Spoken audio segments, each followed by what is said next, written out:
Welcome to Hanging Out with Robert, that's me. This video contains things that I encounter throughout the day. If for some reason I complete a task and you would like to see the details, you can click on the link in the description area below. This video also contains tips and tricks that I learned throughout the years. I plan on leaving this video accessible for about 30 days. After that, you can view it through my Patreon account. Thank you very much for watching. Alright, I'm doing this unboxing on this Garmin. I took it out of the packing box, getting ready to open the box on it, find the thing. Let me grab my knife. Well, that's strange. Usually your unit's sitting in there. Crap. There ain't no GPS unit in here. Hold on. That's the charger, I guess. The mount. Instructions, no unit. Well, that didn't work.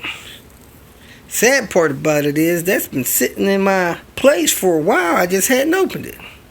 Let me contact the person that sent it to me. See if maybe they got it sitting on their end somehow. And let me switch up. Move to one of my dash cams. This actually looks like the protective screen that should have been over the GPS unit had the GPS unit been in the box. Let's see if I get this light on. So yeah, so this was peeled off of the GPS unit that's missing from the box, and then you see this little deal here. This is the sticky protective thing that goes on your window mount. So that's pulled off too. Usually these are a little tacky. This one doesn't feel tacky.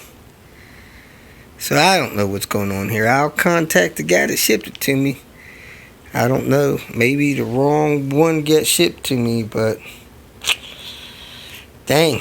I got this dash cam from Amazon. This looks like it's got cellophane wrapping on it. Let's see if we got a dash cam in here. Camera. The camera has infrared, which I think most of them do. It's got the power cord and the rear camera cord and the mount screw if you're going to screw it in. Buttons, controls, I'll figure out what those are for. Here's the rear camera. I'm going to hook this camera up either next to the license plate on that little piece on the car that does that, or I may mount it somewhere else in the car. I was thinking about putting the camera in the rear taillight lens, but I won't have to do that. I can also put this camera on that plastic ledge in the back of the wagon and just let it face out the back window and run the wire up and through the hinge on the driver's side where the rest of the wires are going. So, not sure what this red line is for. I got to read the instructions for that. It's got the power cord that I might already have one of these running in Panther. I think I do. And Queen Bee too. Some mount if you want to sticky it. And this is another mount. Two mounts. I don't think this little camera will work with one of those mounts. Anyway, we'll look through the instructions, figure this out, and then here's the computer cord. It's got the mini SD connection, not the micro. What is this here?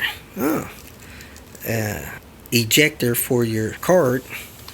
And I don't think I have a card, but it says here you need the Class 10 high-speed micro SD card. I'll probably pick up couple of those from Walmart if I can't find the ones that I got around here. This dash cam seems to be very similar to the last one I had. You have a menu button over here. You have up and down to scroll through menus. You have OK here. You have mode for playback, picture, or video mode. Then you have a lock button. They don't say anything about the lock button in the instructions, but I'm pretty sure you set your video recording mode up in your menu to record 1-minute videos, 2-minute videos, 3-minute videos, or 5-minute videos. These videos are continually recording while you're driving the car. Now, this particular model has a rear camera and the front camera. Front camera's here, rear camera is there. This red wire, you hook that up to your reverse light power lead. And when you put the car in reverse, if your reverse lights is on, this will tell this main camera to switch the screen to only show the reverse camera. Normally, the reverse camera is in a little square in the corner of this. So most of this is showing your front view, and the little corner of it may be 3/4 of an inch or something like that, 1/2 inch, is showing the reverse. If you got this hooked up to your reverse light and you put the car in reverse, it'll tell this camera to show only the reverse view. You can use this as a backup camera. Now, my understanding is this is recording front view and rear view the entire time you're driving. I haven't seen anything in there how you can access those files separately. I'll see how they're set up once I play with it. Now, another thing they did not mention is this lock button. No mention of it in the instructions.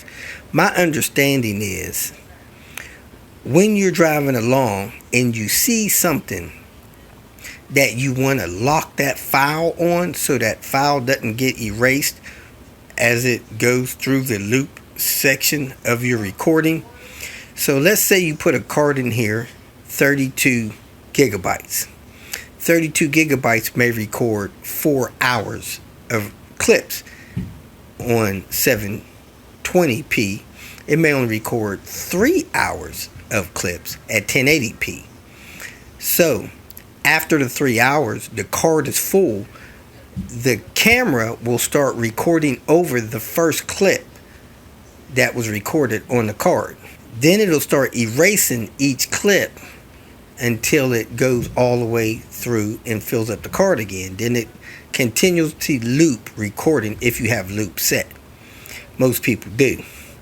Now, if you're recording 1-minute clips, 2-minute clips, 3-minute clips, or 5-minute clips, and you're going along and you see something happen that you do not want the camera to erase, you push this lock button, click.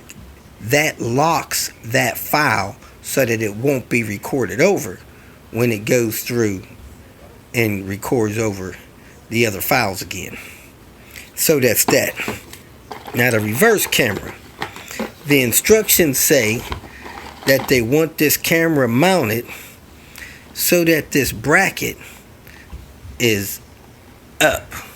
They want this up, the camera below the bracket, and I assume that way this camera will record things in the right area. So I cannot flip this over and mount it to that trim in the back of my wagon. Then my image will be upside down.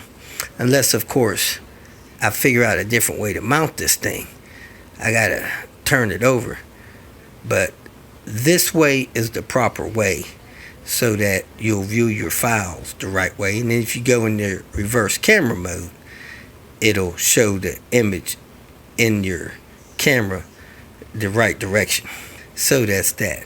I imagine this could be modified if you need to mount it that way, but for now we're going to say mount it this way, and they do want this mounted close to the license plate so that it will record in the right direction. Other than that, it functions pretty much how my other one did. This is a OK button, or a picture taking button. This OK button also stops and starts recording. So if my camera's recording and I want to stop it, I hit the OK button. Then I change the mode. Take pictures, playback video, record video with my mode button, the second one down. Then I hit OK to start recording again. This locks files. This powers the camera off and on. So I need to set that up. So I think there's some kind of standard in the way they have these dash cams set up. It's set up pretty much like my last dash cam was. I don't see an easy way to notice this model number, which is a little bit confusion. It should say model number, 62J.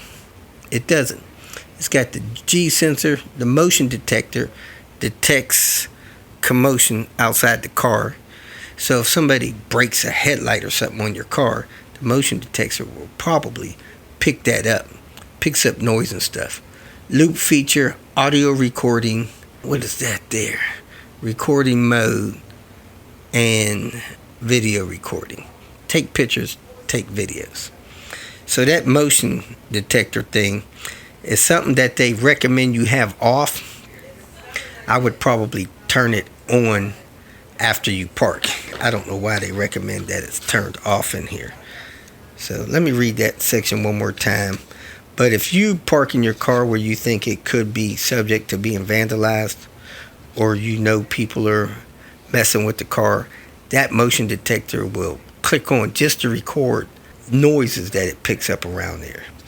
The parking sensor picks up movement of the car, and the G sensor picks up accidents. Reading through these instructions, there's some kind of screen mode that turns the screen off after you quit pushing buttons a certain amount of time. One is like immediately off. Another one is leave it on for a minute. Another one's like leave it on for 3 minutes. I'm going to check my other camera that I don't think the screen is working on. Maybe that mode of the camera is turned to like an off position. That may be my problem. That camera may still work fine. I got to check that out.